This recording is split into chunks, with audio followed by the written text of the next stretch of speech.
Man is the creature who remembers fire, even before he learns to make it. I say this now as if the words have always been in my chest, carved into the stone of my heart, for I have walked with the ones who shivered before the red glow, who pressed their bodies against the cold ground, and prayed to the sky that the night would not devour them. I have seen them crouched in darkness, their eyes wide as the grass hissed with hidden movement, as the shadows lengthened with the slow hunger of beasts. The world was not built for their survival. It was built to test them, to break them, to scatter them into dust, and yet they remained. The earth in those days was not silent. It was alive with the voices of storms, the roar of rivers swollen with rain, the deep growl of lions in the grass. Each step outside the fragile safety of a thicket was a step onto the stage of death. The saber-tooth watched from the edges, patient and cruel, her muscles coiled with promise. The eagle circled above, a shadow against the sun, her eyes sharp enough to catch the smallest movement. Crocodiles slid beneath the surface of rivers, ancient and merciless, their jaws opening with the weight of millions of years. For our kind, survival was not given. It was wrestled, bone against claw, breath against silence. There was one night when the sky tore itself open.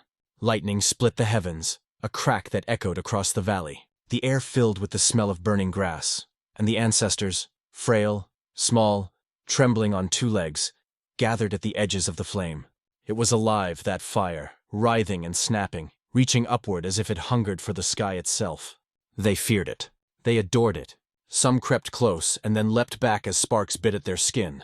Others howled and pounded their chests, torn between worship and terror. But none could look away. Something deep inside them knew. This was not just light. This was not just heat. This was power.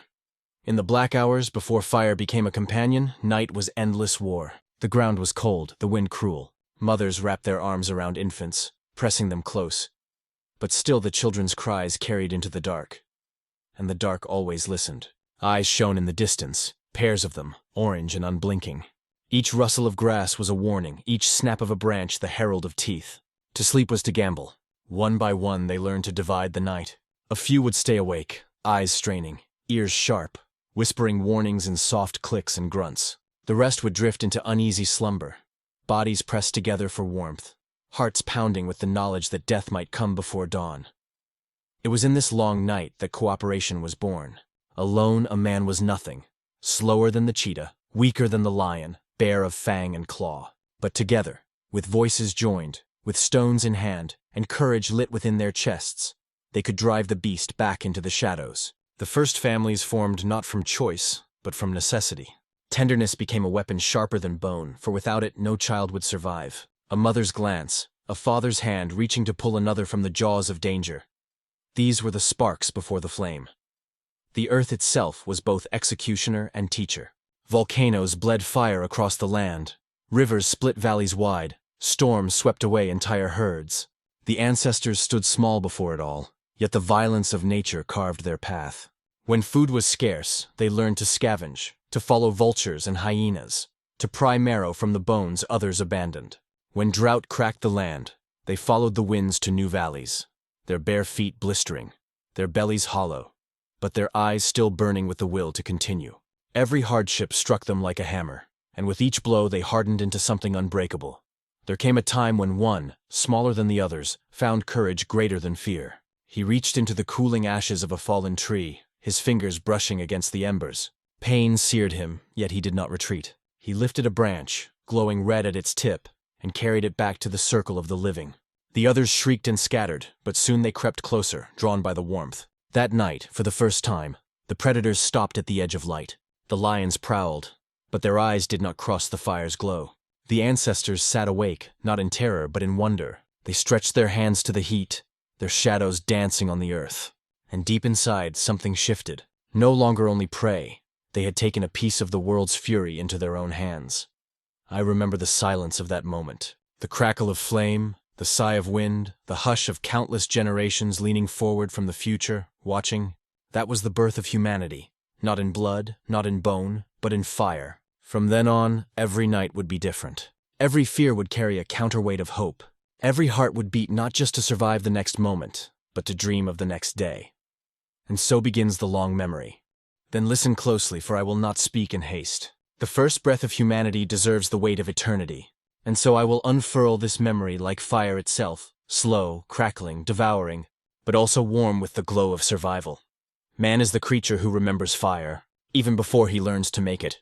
These words echo again, not as a phrase, but as a rhythm, a heartbeat that began before we had words. Imagine it now.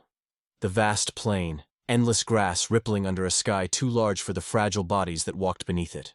The sun dipped low, and with it came a silence that was never gentle. For silence meant waiting predators. Silence meant the shifting of paws, the careful stalk of creatures that knew hunger better than mercy. The ancestors were not mighty then. Their bones were light, their muscles taut but weak against claw and fang. Their skin carried no armor, only scars from the times they were too slow, too unwise, too unlucky. They did not roar like lions or charge like bulls. Their strength lay hidden, not in tooth or claw, but in the strange flicker of thought behind their eyes. But thought alone did not shield them when the sky turned black. The long night was their crucible. In the dark, every sound was sharpened, every scent heavier. A branch breaking was not merely a branch. It was a warning, a countdown to teeth. The smell of musk on the wind was not just a smell. It was the lioness circling, patient, her breath steady, her belly empty. A cry of a child could summon death quicker than footsteps. The little ones had to be hushed, rocked until silence fell, even as fear swelled in the mother's throat. To cry out was to invite the world to feast upon you. Yet even in this terror, they learned to hold each other. One hand on another's shoulder, one body pressed against another for warmth. One low hum in the dark that said, "You are not alone." From these moments, something stronger than fear began to take root. The fragile seed of trust. I remember the storm that gave the first gift. The sky tore itself apart with a voice so great that even the lions fled. Lightning struck the dry grass and the earth ignited. Fire raced like a living beast, chasing antelope, swallowing nests, blackening trees. The ancestors did not run at first.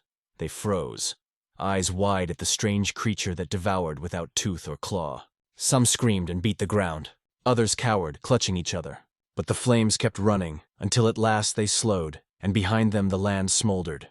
In the ashes, red veins still glowed. One approached. His body was small, his ribs sharp under thin skin, his eyes wide with hunger and awe. He reached out, trembling, touched the coal, and yelped, pulling back with burned fingers. Pain, sharp and sudden, but something inside him told him not to flee. He tried again, finding a stick that still smoked, lifting it high, watching as the red glow climbed upward. This was not the strike of claw. This was not the silent stalk of predator. This was something different.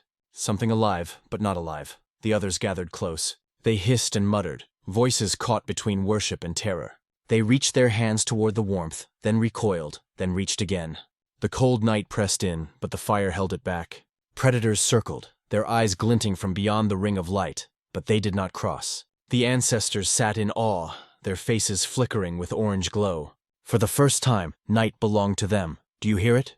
The silence that fell then was not the silence of danger, but of reverence. The fire cracked, and in that crack was the sound of a door opening, the doorway through which humanity would step. They did not yet know how to carry it, how to keep it, how to summon it from nothing. But they knew, in their bones, that life had changed forever.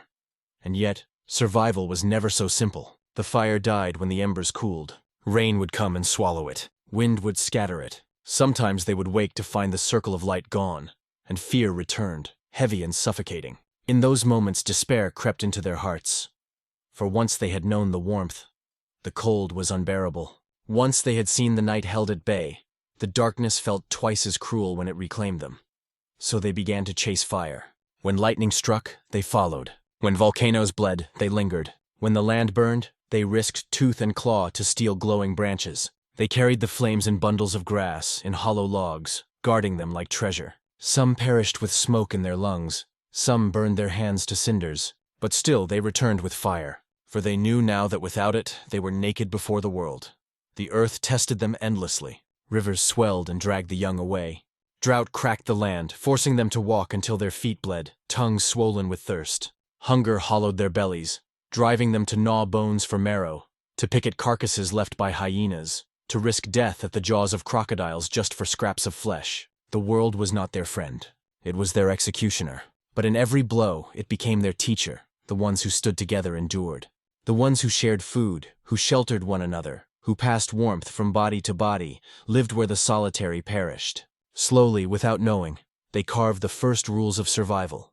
To guard one another, to divide the night, to share what little the earth gave. Tenderness, a hand stroking a crying child's head, a man passing his last scrap of meat to an elder, a woman soothing a wounded hunter.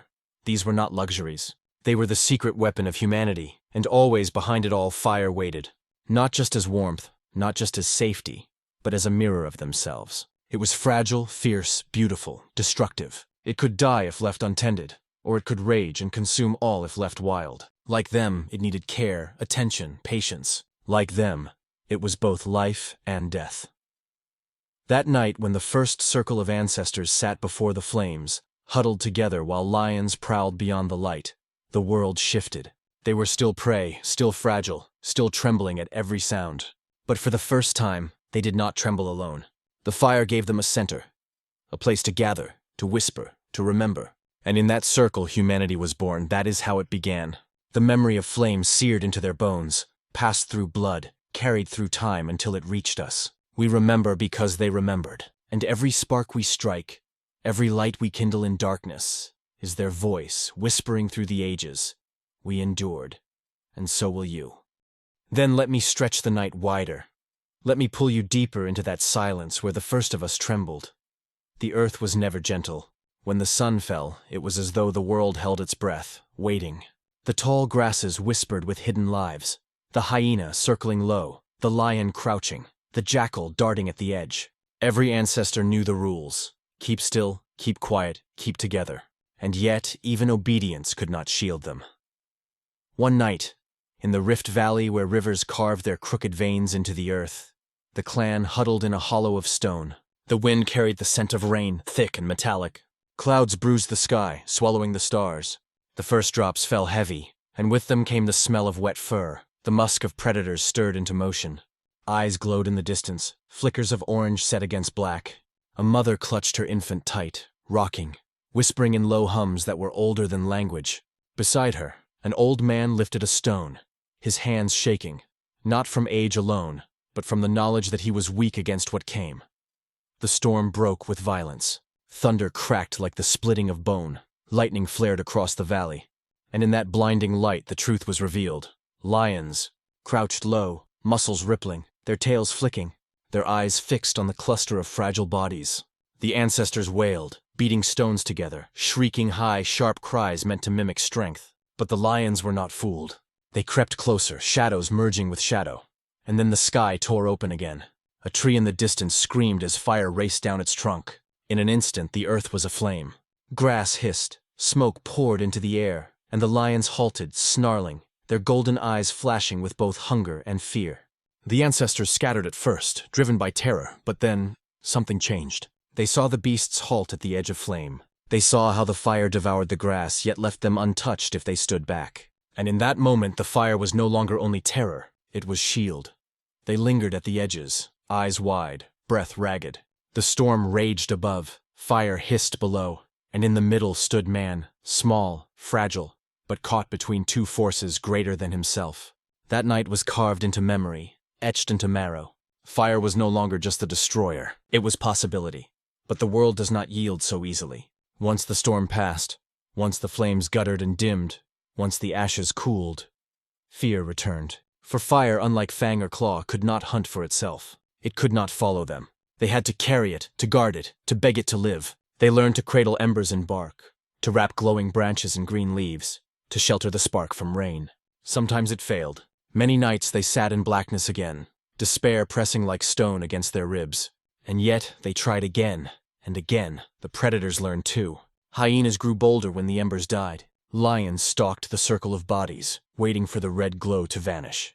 It became a war, not only against beasts, not only against hunger, but against the night itself. And still, from this war came change. They learned the rhythm of sentinel sleep. No longer did all surrender to slumber. Some stayed awake, crouched, eyes wide, whispering low warnings when the grasses stirred. When one grew weary, another took his place. It was the first weaving of a net, a web of safety made not of stone or spear, but of trust. Do you see how small gestures became revolutions? A man handing his last ember to another was not a small thing. A mother pulling another's child into her arms while the other slept was not weakness. These were the sparks of something greater than survival. The beginnings of family, the roots of tenderness, the fragile bonds that would one day build tribes, and tribes into nations. But in those days, it was still fragile. I remember the night when the fire failed. Rain poured for days, drenching every spark, turning wood to rot. The ancestors sat in blackness again, pressed tight together, their bodies shivering, their stomachs hollow. The predators came closer, their growls vibrating through the earth. The smallest child began to cry, and the sound was like a knife in the dark. The mother hushed him, tears cutting lines down her cheeks, knowing the sound might summon death. That night, a young one was taken, a scream cut short, a shadow gone in an instant. In the morning, the clan wailed not only for the lost, but for the fire. Without it, they felt naked again, as though the gift of light had been a dream, yet grief became determination. They began to chase storms, to watch for the smoke of distant burns, to walk farther and risk more for the red glow. They became the seekers of flame, and in seeking they learned. Slowly the rhythm of survival shifted. They were no longer only prey waiting for the strike. They were beings who remembered, who carried memory as much as ember. They passed it from hand to hand, generation to generation. The story of fire, the law of fire, the hunger for fire. It was in those nights of failure, of loss, that the true heart of humanity was tempered. Not in victory, but in endurance. For though the fire died, they did not. Though predators circled, they kept watch. Though hunger gnawed them hollow, they shared. The world did everything to erase them, and still they endured. And so the first section of memory swells, heavy with silence and flame, predator and storm, grief and awe. Humanity was a flicker, a fragile spark on the edge of extinction. And yet, because they chose courage over death, because they reached toward fire when every instinct told them to flee, we are here. The long night was not yet over. The predators would return, the storms would rage, the earth would test them again and again. But within the ashes of that first storm, something eternal had been born. Then lean closer, for the memory runs deeper than bone, and it must be told in full. The night after the fire died was the cruelest. They had tasted safety once, and to lose it was like losing the sun itself. They crouched in darkness, pressed shoulder to shoulder, every heartbeat loud as thunder. Eyes glowed beyond the grass, patient, merciless eyes. The lions did not need haste. They knew hunger would drive man to stumble. The ancestors clutched stones, though their hands trembled. They growled low in their throats, trying to mimic beasts. But the beasts knew the truth. They smelled weakness. One of the younger men, thin, his ribs sharp as branches, broke from the group to chase away a jackal creeping close. He hurled a stone and cried out, voice cracking. The jackal darted back, but the noise carried too far. From the left, the grass split open, and the lioness came. She moved like shadow, like water, soundless until her roar cracked the night. The group screamed, a chaos of cries and pounding feet, but she was already among them. The boy was gone in an instant, torn from the circle, his cry strangled as teeth found his throat. The others fled to the stones, clinging to the cliff face, their nails clawing rock. The mother with the child pressed herself against the wall, sobbing, rocking, knowing she could not move, could not draw the beast's gaze. That night carved itself into the memory of the living. They did not speak of it, for they had no words, but they carried it in their eyes, in the way they kept closer, in the way they never again allowed the fire to vanish without a fight. The world demanded more of them. Storms drowned them, rivers swallowed the small, drought shriveled their marrow. Volcanoes bled molten rock across the land, turning forests into ash. The earth struck without mercy, but each blow bent them into something harder. They learned to listen to wind, to smell rain, to follow vultures overhead to carcasses. They learned the trails of beasts, the habits of crocodiles, the patience of snakes. The earth was both killer and tutor, a god that struck them down but also whispered secrets to those who endured.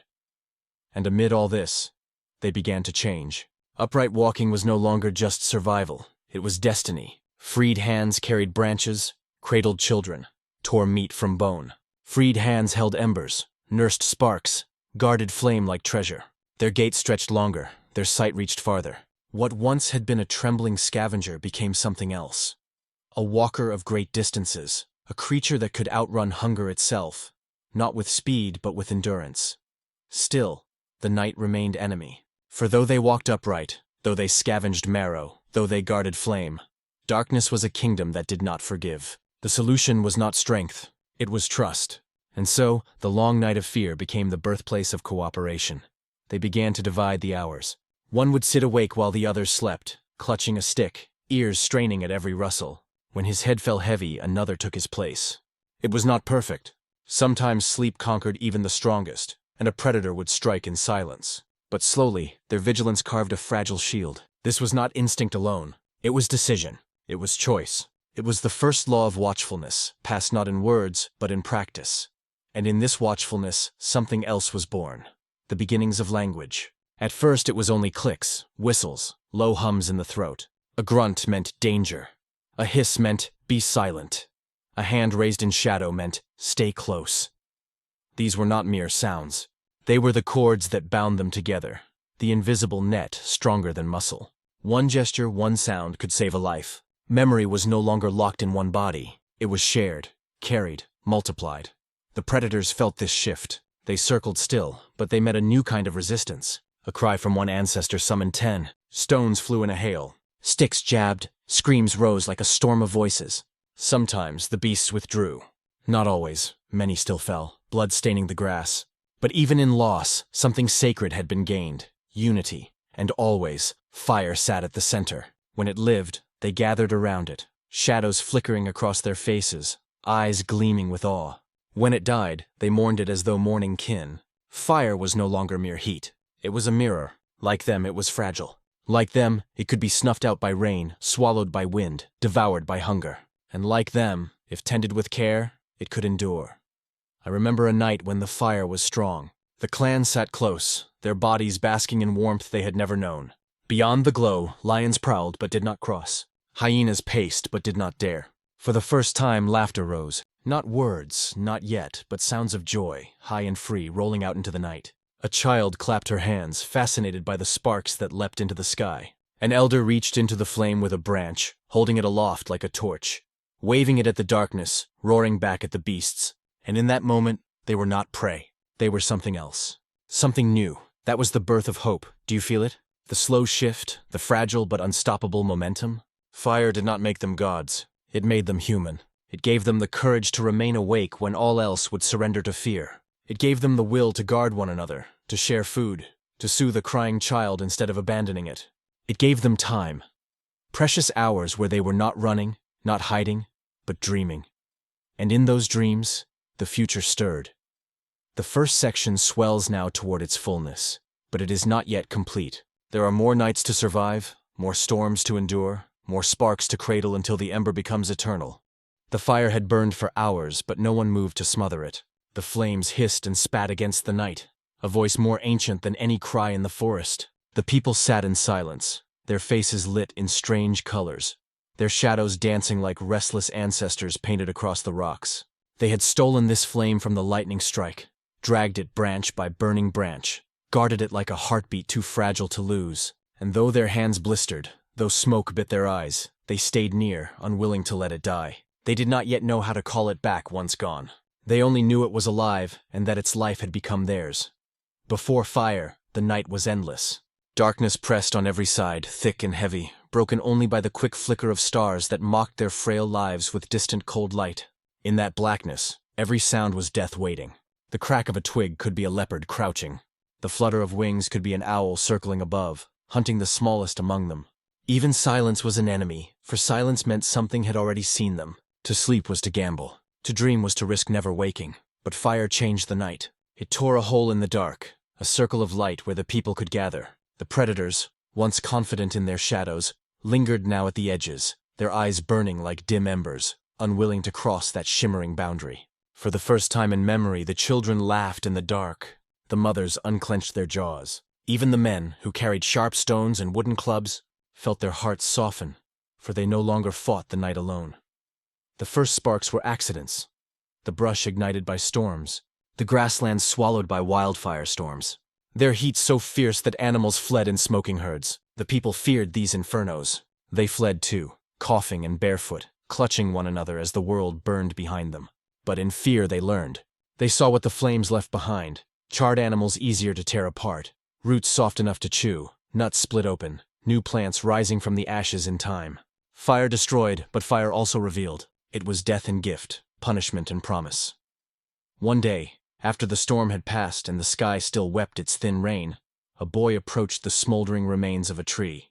His hands shook, his body ready to flee, but his hunger was greater than his fear. The wood glowed red, like the eye of some buried spirit. He reached with a stick, drew out a piece that breathed heat and smoke, and carried it back to the others. At first they screamed, thinking he had stolen a piece of the storm itself. But when he set it upon a pile of dry grass and it bloomed into flame, their screams became silence. Then silence became awe. They learned to carry it in logs, to keep it breathing with careful breaths, to bury glowing coals under ash so that mornings were not born cold. They slept with it like a child, guarded it like the last drop of water, and slowly the fire began to shape them. Flesh softened by cooked meat grew stronger, bellies grew fuller, minds grew sharper. No longer did they gnaw raw bone in desperation. Now they tasted the smoke that seeped into flesh, felt warmth seep into marrow. Fire entered their blood, and with it came change. But fire was not only food, fire was weapon. Predators that had stalked them now hesitated. Lions prowled, but would not cross the circle. Hyenas howled but retreated. Even the great snakes coiled tighter, afraid of this bright serpent that never tired. The people lifted flaming branches and waved them like spears. For the first time, fear began to shift. For the first time, the hunted began to hunt with courage, not born of desperation, but of fire's power. And with fire came more than defense. It gave them time. Time to gather around the flames when the sun sank. Time to speak, even if their words were not yet full. Time to share looks, gestures, murmurs that carried memory forward. Around the flames, stories began. Not yet tales as we know them, but shadows traced on faces, warnings mimed with hands, laughter carried in broken sounds. The circle of fire was not only warmth. It was the first classroom, the first temple, the first home. Yet the fire was fragile. One storm could drown it. One mistake could smother it. One night of carelessness could leave them shivering again in the jaws of predators. They did not know how to make it. They only knew how to keep it. That was enough to bind them together. If one faltered, all would suffer. And so, the fire demanded something else new to them. Trust.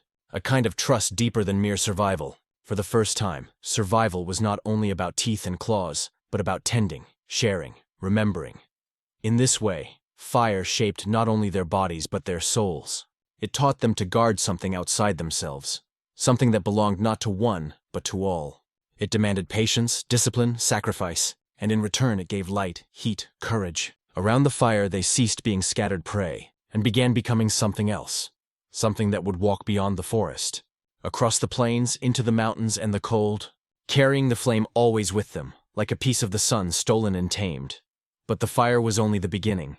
The night remained vast. The world beyond the flames was still full of teeth and storms and hunger. The people would have to carry the flame farther, guard it against winds, against rivers, against the cruelty of time itself. And not every clan would succeed. Some flames went out, some voices vanished from the earth forever. Yet in the heart of those who endured, the fire burned on, and in its glow, something greater stirred. The first sparks not only of flame, but of humanity itself. Then I will not loosen my tongue until the river of memory has carried us deeper, into the marrow of those nights when we were nothing and yet dared to be everything. The valley lay vast, its ridges sharp as bone, its grasses high as a man's chest. At dawn the sky bled red, and the first light shivered against dew that clung to every blade. The ancestors stirred, crawling from their nest of thickets. Their eyes darted, scanning, their nostrils wide to catch the scent of danger. Hunger drove them. Their bellies groaned with emptiness, ribs pressing outward against thin skin. They had no storehouses, no baskets of grain, no promise of a meal. The world gave nothing freely.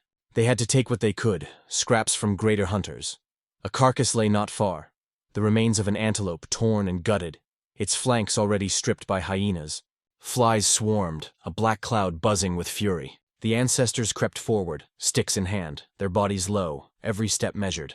The hyenas growled, their jaws still wet with meat. For a moment it was standoff, bone against bone, hunger against hunger. Then the clan shouted, shrieked, pounded stones against rock. The hyenas, startled, leapt back, snapping their teeth as they slunk into the grass. Quickly, desperately, the ancestors lunged forward, tearing at sinew, cracking bones with stones to suck the marrow. Children scrabbled for scraps, elders dug their fingers into the red flesh. The taste was sharp, hot, violent, but it was life, yet every victory was thin. The hyenas circled, waiting. Vultures spiraled overhead, casting shadows across the blood-soaked ground. The clan snatched what they could carry, retreating to the stones where they could eat in relative safety. Even as they chewed, their eyes flicked upward, downward, outward. No bite was free of fear. This was the law of the world. Eat quickly, or be eaten slowly. But it was at night that the true trial came. The sun fell and the land shuddered. The grasses turned black. The horizon bled into darkness, and with it came the endless dread. That night, fire burned again.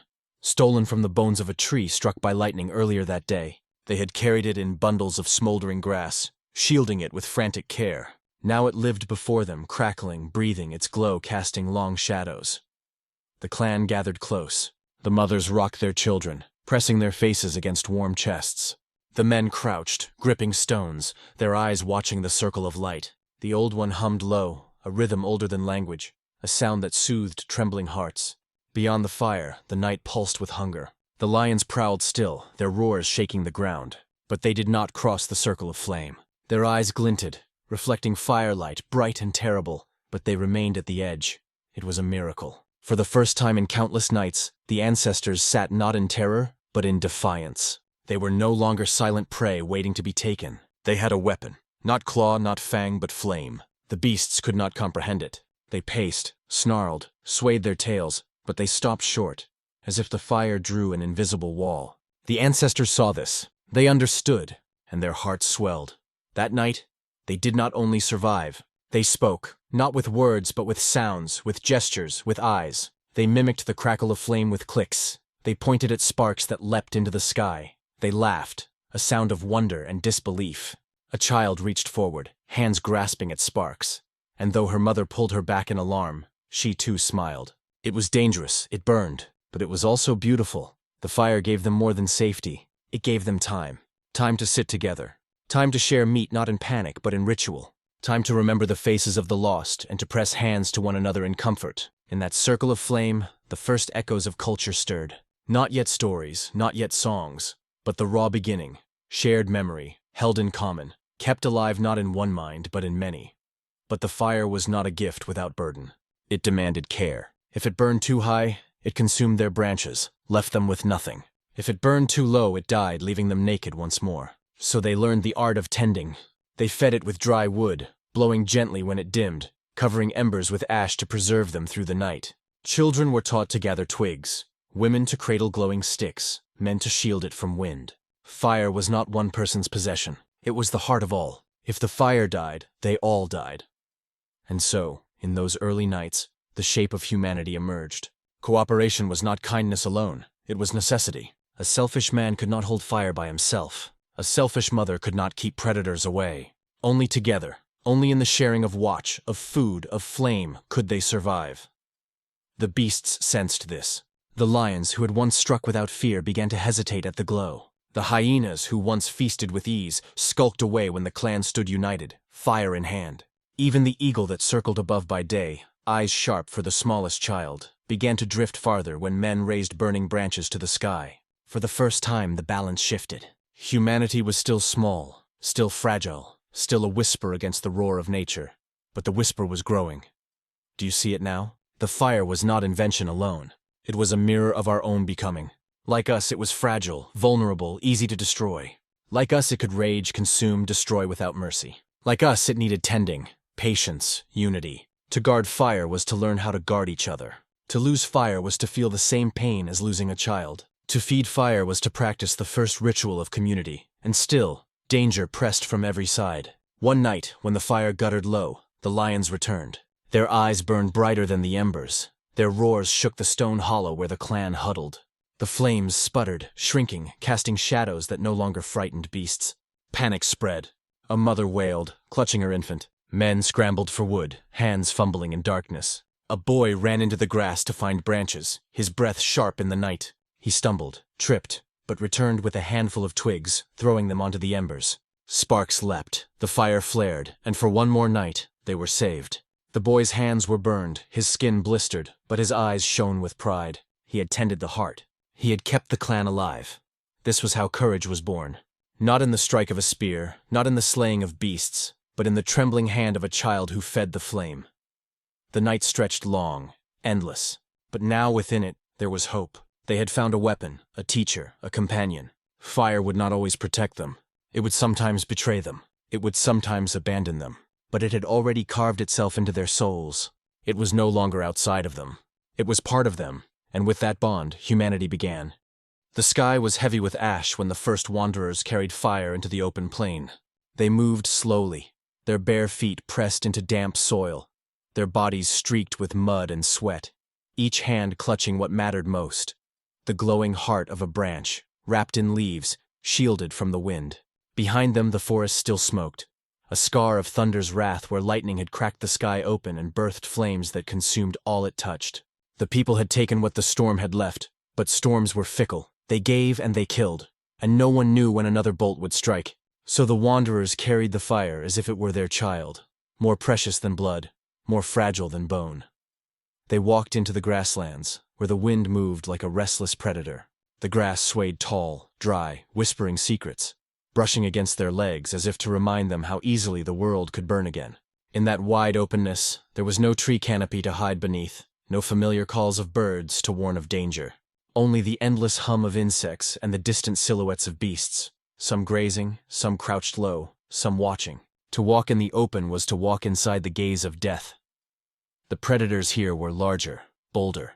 Lions crouched in golden coats so close to the earth that even the sharpest eyes barely saw them.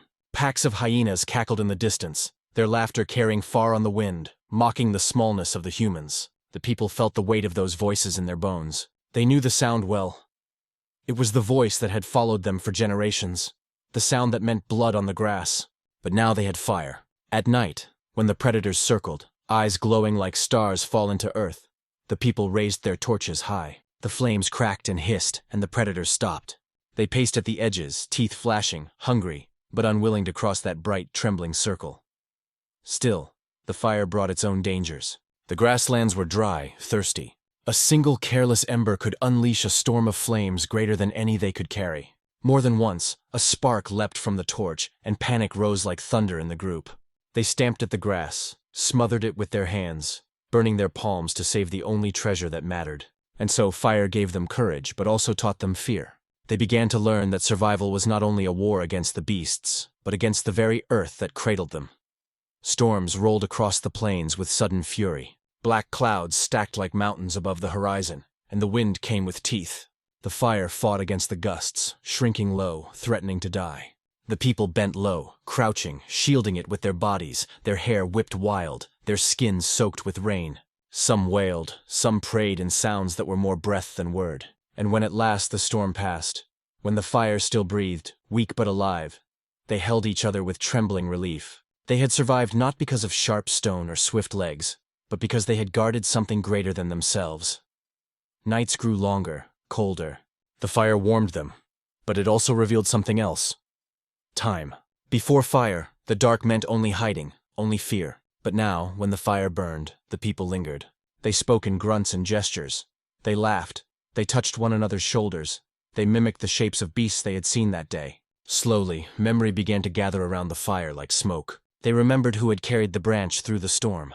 They remembered which mother had thrown herself over the embers to shield them from the rain. And memory became a new weapon.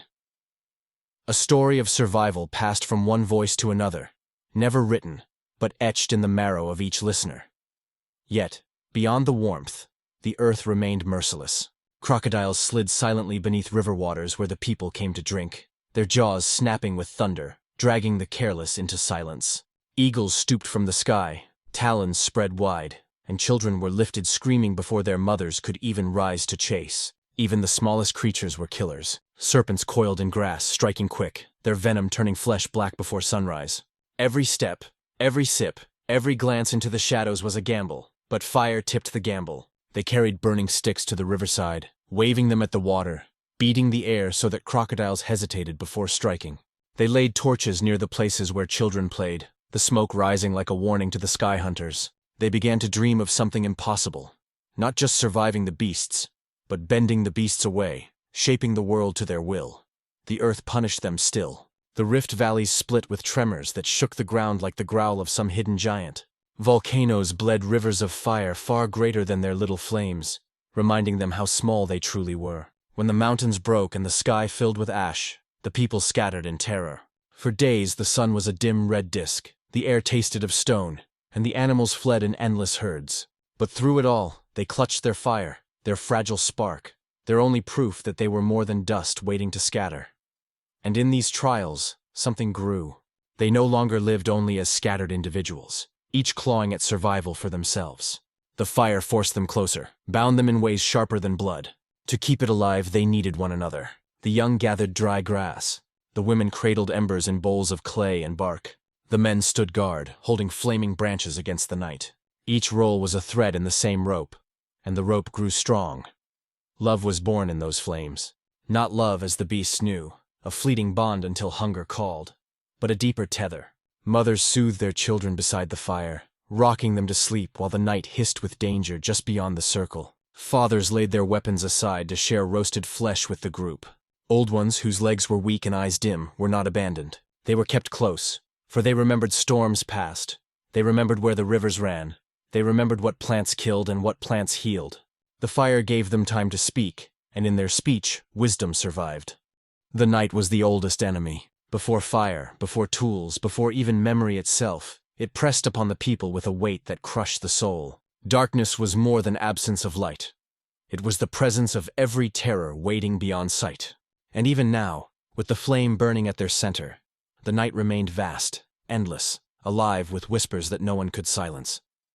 The fire drew a fragile circle, but the circle was small. Beyond it, grass bent as if something moved unseen. Branches cracked where no wind stirred. Eyes blinked in and out, always watching. The people felt those eyes even when they closed their own. They could not rest fully, not truly. To sleep in the long night was to open the door to death. And so they learned to sleep differently, in fragments, in shallow dreams. Their ears still open, their muscles tight, their minds awake, even in rest. Sentinel sleep, a gift carved from fear. One would doze while another listened. When one stirred, the next closed their eyes. Mothers rocked their children half awake, their arms never loosening fully. Men lay with stones in their palms, ready to strike. The fire hissed and spat, and every sound outside it was magnified. The flutter of wings like thunder, the distant cough of a leopard like the growl of the earth itself. The night was not only teeth and claws. The night was war inside the mind. Whispers grew in those hours. Not words as we know, but sounds meant only for the firelit circle. A low hum to warn of movement. A sharp click to summon attention without drawing predators. These were the first signals of war, not against other tribes, but against the dark itself. They learned to call without calling, to speak without sound, to pass meaning like sparks invisible to those outside the circle. In this way, the night did not break them, it shaped them. Children grew into it. They learned to hush their cries, to press their faces against their mother's skin when shadows prowled. They learned to mimic the calls of beasts, not for play, but for survival. A whistle like the bird that always warned of snakes. A cough like the antelope that bolted before lions struck. These sounds became more than mimicry. They became weapons of deception. For the first time, the people did not only defend themselves in the night, they began to trick it. Fear was constant, yet it was also a teacher. It taught patience. It taught unity. It taught imagination. For in the glow of the fire, as shadows leapt and stretched, the people began to see more than the world. They saw shapes, faces, creatures larger than life. The flames told stories on the cave walls, on the rocks, on the smoke itself. The children pointed, their eyes wide, their mouths forming sounds of awe and terror. The adults, too, stared long into those flames, and something stirred within them. A vision, a dream, a memory not of what was, but of what could be. Some nights the fire died. A log rolled aside, the embers smothered, the circle fell into black. Panic spread like fire itself. Screams, scrambling hands, the shriek of children, the stampede of feet. In those moments the night closed in, and the predators surged. A lion burst through, seizing a boy before his father's eyes. A leopard's shadow leapt from the grass, dragging a woman into silence. The fire was more than warmth. Without it, they were naked again, helpless, small. And so they learned never to let it die, not for a breath, not for a heartbeat. But the night did more than frighten. It gave birth to something new. Ritual. To guard against the dark, they began to murmur together. Sounds that rose and fell like waves. Hums, chants, claps of hands against thighs. These rhythms were not yet language, not yet song, but they bound the circle together, made the fire feel larger, the shadows weaker. They did not know it. But these were the first seeds of music, of prayer, of the heartbeat of culture itself. And within these rituals, a strange courage was born. When one voice trembled alone, it was fragile. But when many voices trembled together, The fear bent, softened, became something else. Together they could face the dark, even if their hearts quaked. Together they could roar at the lion, hiss at the leopard, laugh into the silence until silence itself seemed to retreat. The night was still vast, still merciless, but it was no longer invincible. And always the fire glowed. Small, trembling, yet eternal in its promise. It burned not only wood, not only grass, but the fear itself, transforming it into warmth, into unity, into something invisible, but lasting. Around the fire, in the heart of the long night, humanity found not only survival, but the first glimmers of soul. Now began not with fire, not with fear, but with something quieter, something so small it could have gone unnoticed had it not changed the shape of the world. A hand, rough with stone cuts, reached out in the glow of the flames and offered food to another. It was not the first time a scrap had been shared. But in that moment, it became more than survival. It became tenderness. Before this, hunger was an executioner, and every mouth was a rival. The weak starved first, the slowest child left behind, the injured fading into silence. But on that night, the gesture changed everything. The child who could not chew was fed. The elder whose teeth had fallen was given marrow. The mother too weary to rise was brought fruit. Food was no longer possession, it was bond. And once given freely, it could never again be forgotten. This was a silent revolution. In the sharing of food, something greater was born. Trust. The hunters returned not as solitary victors, but as givers. The gatherers returned not only with roots and berries, but with the promise of continuity. The group itself became the stomach, and every individual a piece of its survival. For the first time, the people did not live alone. They lived together. Alongside food came tenderness, a force even stranger than fire. For in a world of claws and teeth, of blood and terror, what could tenderness mean? Yet it rose, inevitable as dawn. Mothers pressed children to their chests, humming soft sounds to ease their fear. Men learned not only to strike but to soothe, their hands once made for stones now tracing the soft skin of infants, the weary faces of companions. A wounded hunter was not left to die, but lifted, carried, tended until he could rise again. In these acts, thus the people began to rise, not yet kings of the earth, not yet masters of the flame, but no longer mere prey. The fire was not just a tool, it was a mirror. In its light, they saw themselves not as scattered lives, but as something larger. A family, a tribe, a people. Still, the night tested them. The long night never ceased. Shadows pressed closer when the fire dimmed. Teeth glinted at the edge of the light, eyes burned with hunger. If a log broke and the flames fell low, fear poured in like floodwater. They whispered, they shivered. They clutched each other until the fire rose again. The night was war, and fire was their fragile fortress. And always, the question burned as fierce as the flame itself. Would they hold it? Would they keep it alive through storms, across rivers, through hunger and cold? Or would the wind, the rain, the careless moments steal it away, leaving only darkness again? The people did not know, but they walked, they guarded, they endured. And somewhere, in the silence of their hearts, a new thought grew, a dangerous, impossible thought, that this flame was not only borrowed from the storm, but that one day they might learn to call it forth themselves. The night was thick with silence, a silence that crushed the chest and made breath feel like betrayal. The fire burned low, its light reduced to a red trembling heart, casting only a weak glow on the faces gathered close. Their eyes gleamed, wide and restless, each one darting to the shadows where danger crouched unseen. In the black distance, the grass shivered though no wind moved it. Something was there. The air itself smelled of fear, of fur, of hunger not their own. The children whimpered, small sounds that cut like blades in the dark. A mother pressed her hand against a tiny mouth, not to silence love but to keep the night from hearing. The men lifted torches, shaking them to draw sparks, to make the flames hiss louder, fiercer, as though the fire itself could be frightened into waking. The women fed it with dry stalks, bending low, breathing into the embers as if kissing a dying elder back to life. The sparks rose, trembling into the sky, tiny stars breaking free from earth. And then, at the edge of sight, two golden orbs blinked. Eyes. They floated low, moving side to side, closing in with patience older than man. A lion. No sound, no growl, only the slow weight of a hunter who knew its strength. Another pair of eyes flared farther left, then another behind. The circle of fire was small, but around it the hunters gathered, 3, maybe 4, each step measured, each pause longer than the last. The people huddled closer, the fire their only shield, their only god.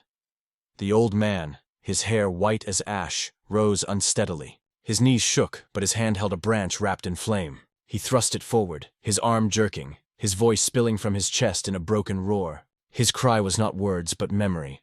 The memory of every night he had survived, every beast he had faced. The others joined him, their voices clashing, a storm of shouts and howls that made the fire seem to swell. The lions stopped. Their tails lashed once, twice, and then they melted back into the grass, vanishing as if the night had swallowed them whole. Only the echo of their silence remained, heavy, waiting. The people did not sleep. Not truly. They learned to rest in shifts. One half of the circle with eyes half open, the other leaning against one another with shallow breaths. Sentinel sleep. A watch that never ended. For the first time there was a rhythm to the night. A pattern of guarding, of waking, of sharing fear like bread passed from hand to hand. They discovered that sleep was not abandonment but trust. Trust that someone would keep the fire breathing. Trust that someone would listen for the whisper of grass when the lions returned. And with this trust came something more fragile than fire itself. They began to share food not only with children or mates, but with those who had nothing. A man wounded by the horn of a beast, too weak to hunt, still found roasted marrow pressed into his hand. A woman who had gathered roots shared them with one whose arms were empty. These acts were not loud, not spoken of, but they carried more weight than the fire. For in sharing, they built something invisible, something the beasts could not tear apart. The fire lit their faces, and in its glow they began to see themselves in one another. They gestured more, touched shoulders more, grunted and mimicked and laughed in sounds that carried beyond the body. When a child stumbled in play, his cry was answered not only by his mother, but by many, all rising with concern. Bonds stretched outward, weaving a net of care that caught them all. The fire was no longer only flame, it was a stage upon which humanity began to appear. They learned that looks could hold meaning. A tilt of the head warned of danger.